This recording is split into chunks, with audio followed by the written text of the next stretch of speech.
사랑하는 유초동 어린이 여러분 모두에게 하나님의 은혜와 사랑과 축복이 넘쳐나시기를 기도합니다.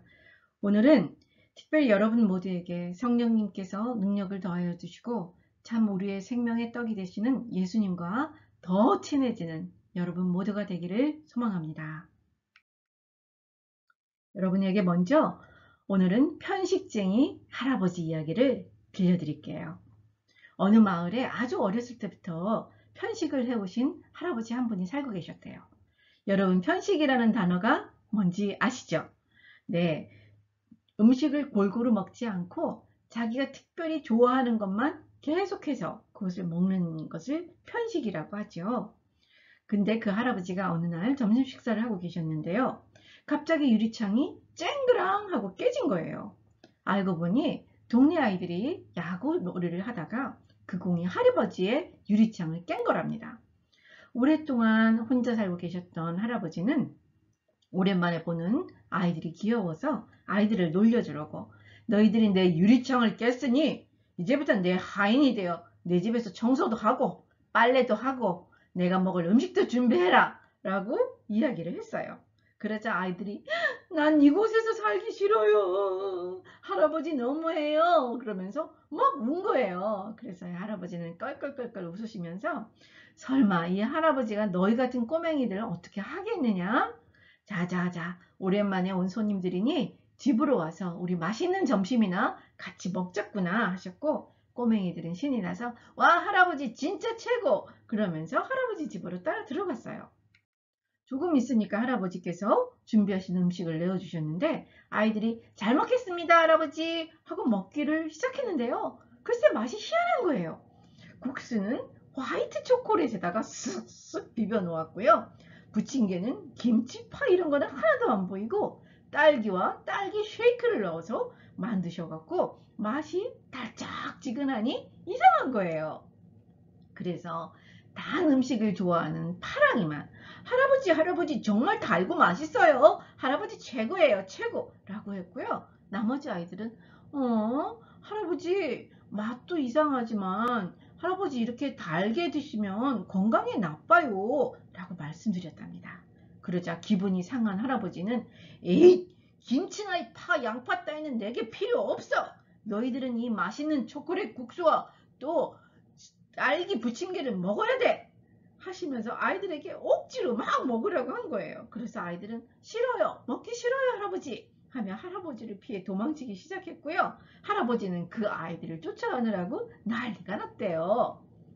그런데 아이들을 쫓기 시작한 지 조금이 지나자 할아버지는 식은땀이 막 나서 주저앉으신 거예요. 그러자 아이들이 거봐요 할아버지 편식을 하시니까 힘이 없죠 라고 말씀드렸고 화가 난 할아버지는 요 녀석 하시면서 지팡이로 아이들을 향해서 내리쳤는데 알고 보니 밀가루 포대가 아이들처럼 보였던 거예요. 그때 뒤에서 요리사가 되겠다던 연서가 거봐요 할아버지 평소에 당근, 콩 이런 거 안 드시니까 비타민이 부족해서 눈이 약해져서 밀가루 포대가 저희들이라고 생각하신 거잖아요 라고 했고 화가 더 나신 할아버지가 이제는 지팡이를 높이 쳐들고 아이들을 따라가려고 딱 일어섰는데 갑자기 허리가 삐긋하신 거예요. 그러면서 에구 허리야 하더니 그러자 연서가 또 그것 보세요 할아버지 뼈도 약해지셨잖아요. 평소에 우유나 멸치 이런 것도 드셔야 돼요. 그러자 또 할아버지는 이번에도 머리 끝까지 화가 나셔서 막 달려가려고 했는데 갑자기 가슴이 답답하고 또 숨이 차오더니 그 자리에 덜썩 주저앉으셨답니다. 그러자 연서가 마늘 같은 음식도 드셔야 돼요. 면역력도 강해지고요. 그런 거 안 드시면 이렇게 몸에 무리가 가잖아요. 여기서 좀 쉬세요. 라고 했는데 할아버지는 그 말소리가 마치 자장가 소리처럼 들리면서 정신을 잃으셨답니다. 한참이 지난 후에 다시 눈을 떠보니 침대 위에 하얀 불빛이 켜있고 둘러보니 병원에 와 있는 것 같아요 할아버지가. 근데 잠시 후에 연서가 방으로 들어오더니 할아버지 이 숲을 드시고 좀 기운을 내세요 하면서 숲을 주는데 그 숲이 얼마나 맛있는지요. 할아버지는 세상에 태어나서 이렇게 맛있는 숲은 처음 드셔보는 것이었어요. 그러면서 스프를 다 드신 후에 연서에게 또 자초지종을 물어봤어요.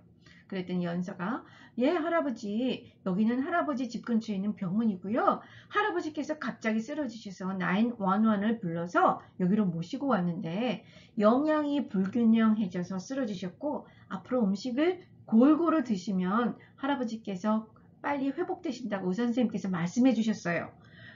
그렇게 얘기를 들은 할아버지는 착한 아이들을 괴롭게 한 게 좀 미안도 하고요. 또 할아버지는 머쓱해져서 근데 영양가 있는 음식이 뭐지? 나는 편식만 해서 잘 몰라. 그랬더니 연서가 할아버지 지금 드신 음식이 뭔지 아세요? 맛을 보니 소고기 숲인가? 아니면 랍스터 숲인가? 예 할아버지 그건 바로 양파숲이에요. 뭐라고?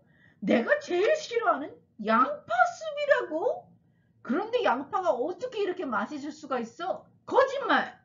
그랬더니 연서는 할아버지 각각의 음식 재료는 그 나름의 맛이 있어서 같이 요리하면 영양가 있는 음식이 돼요. 맛도 있고요.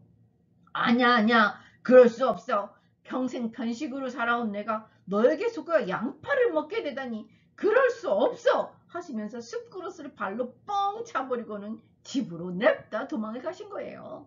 그런데 여러분 이건 비밀인데요. 그날 이후로 할아버지는 남들이 모르는 비밀이 하나 생긴 거예요. 그건 뭐냐 하면 밤마다 할아버지 혼자서 이름도 모르는 숲을 계속 드시는 거예요.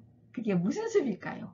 바로 양파숲이랍니다. 양파숲을 할아버지 혼자서 남몰래 드시고 계시는 거였었어요. 그렇습니다, 여러분. 우리 몸이 건강하고 튼튼해지려면 여러 가지 재료가 골고루 들어가 있는 영양가도 높고 맛도 있고 정성이 가득한 엄마 음식 골고루 잘 먹어야 되겠죠, 여러분? 네. 그런데 오늘 본문에서도 보니까 예수님께서는 생명의 떡에 대해서 말씀하고 계시는데 무슨 말씀을 하시는지 우리 한번 살펴보도록 하겠습니다. 오늘 이야기는 요한복음에 나오는 이야기인데요. 이스라엘 사람들이 예수님께서 아픈 사람들을 낫게 해주시자 많은 사람들이 예수님을 찾아왔어요. 그러면서 예수님께서는 그 사람들을 보니까 이 사람들이 밥도 안 먹고 너무너무 배가 고픈데도 예수님을 계속 따라다니는 거였어요. 그래서 예수님이 너무너무 불쌍해서 아이가 가져있는 보리떡 5개와 물고기 2마리로 5,000명이 넘는, 어떻게 보면 이게 남자만 5,000명이거든요. 근데 그때 아이들과 여자들도 있을 거 아니에요. 그렇게 하면 10,000명 아니면 20,000명 가까이 될 수도 있는 그 많은 사람들을 보리떡 5개와 물고기 2마리로 다 먹이셨어요. 그래서 사람들이 더 난리가 났어요. 예수님이 자기들의 가난을 해결해주고 또 자기의 병을 고쳐줄 임금을 삼고 싶어서 막 예수님을 쫓기 시작한 거예요. 그러자 예수님께서는 몸을 위해서 일하지 말고 너희들의 영생을 주는 양식, 영원히 사는 생명을 위해서 일을 해라라고 말씀하시면서 그것은 바로 하나님께서 보내주신 예수님을 믿는 것이라고 가르쳐 주셨고요. 예수님 자신을 영생의 떡이라고 말씀해 주셨어요. 그런데 사람들이 이 예수님의 말씀을 듣고도 예수님을 믿기는커녕 아니 이 사람이 어찌 자기 살을 우리에게 주어 먹게 한단 말인가 하면서 이 말은 너무 어려워 이해할 수가 없어 하면서 다 예수님을 쑥 하고 떠나가 버린 거예요. 사랑하는 여러분, 예수님을 믿으면 영원한 생명을 얻는다고 말씀해 주셨는데 왜 사람들이 그 말을 듣고도 믿지를 못했을까요? 어떻게 그럴 수가 있죠? 네, 그것은 바로 예수님께서 말씀하신 것처럼 이 비밀은 하나님께서 성령님을 통해서 깨닫게 해주시지 않으시면 아무도 알 수 없는 하늘나라의 비밀이기 때문이에요. 여러분들은 모두가 예수님을 주님 또는 our Savior 하고 믿고 또 고백하잖아요. 그렇게 고백할 수 있는 것은 우리들에게 성령님께서 찾아오셔서 우리가 예수님을 믿을 수 있도록 도와주셨기 때문이에요. 신기하죠? 자, 여러분 여기서 또 한 가지. 그런데 여러분 우리가 음식을 먹어야 우리 키도 자라고 몸도 튼튼해지고 건강해지는 것처럼 우리가 예수님의 살과 피를 먹어야 한다고 예수님께서 말씀하셨는데 진짜 이게 무슨 뜻이죠? 어떻게 예수님의 살과 피를 먹죠? 그 말은 예수님의 말씀인 성경을 읽어야 우리 영혼이 무럭무럭 자라난다는 뜻입니다. 그런데 예수님께서는 우리가 그것을 잊어버릴까봐, 네, 잊어버릴까봐 성찬, 영어로는 홀리 서퍼, 성찬이라는 거룩한 식사라는 예식을 가르쳐 주셨어요. 그죠? 예수님께서 십자가에 돌아가시기 전날 밤에 제자들과 식사를 하시고 떡을 들고 축복 기도를 하신 후에 이렇게 말씀을 하셨어요. 이 떡은 너희들을 위한 내 몸이니 이것을 먹으라고 하셨고요. 또 포도주 잔을 높이 들고 제자들에게 주시면서 축복 기도를 하시면서 이 잔은 내 피로 세운 새 언약 약속이니 이것을 마셔라. 그리고 이것을 행할 때마다 나를 기억하라 라고 가르쳐 주셨습니다. 여러분들도 아마 교회에서 어른들이 여러분들이 부모님들이 예배를 드리면서 포도 주스 그리고 얇은 떡을 드시는 것을 본 적이 있을 거예요. 이제 여러분들도 세례를 받고 또 나이를 좀 더 먹으면 이 떡과 포도 주스를 먹고 마시면서 예수님의 그 은혜를 기억하고 또 예수님의 말씀을 잘 읽고 그렇게 살겠습니다 라고 다짐하게 될 것입니다. 그리고 매일매일 주기도문으로 기도할 때마다 예수님 오늘 우리의 몸의 양식뿐만 아니라 우리 영혼의 양식도 매일매일 주십시오 라고 기도하는 것이에요. 사랑하는 여러분, 여러분 모두가 우리 영혼의 양식이신 예수님의 말씀을 매일매일 읽고 또 생각하고 또 여러분 생활 속에 적용함으로 여러분들의 영혼이 무럭무럭 자라나기를 기도합니다. 아멘입니까 여러분? 네, 아멘입니다.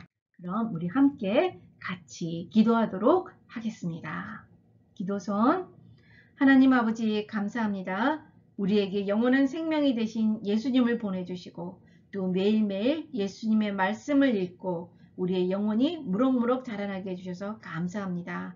우리에게 영원한 생명의 양식 되시는 예수님 이름으로 기도합니다. 아멘, 아멘. 네, 여러분 잘하셨습니다. 자, 지금은 헌금 시간입니다. 여러분들이 준비한 헌금은 온라인으로 또는 교회 가시는 부모님 편에 또는 우리가 교회에 모여서 함께 예배할 때에 교회에 헌금하시면 되겠습니다. 여러분 감사합니다. 네.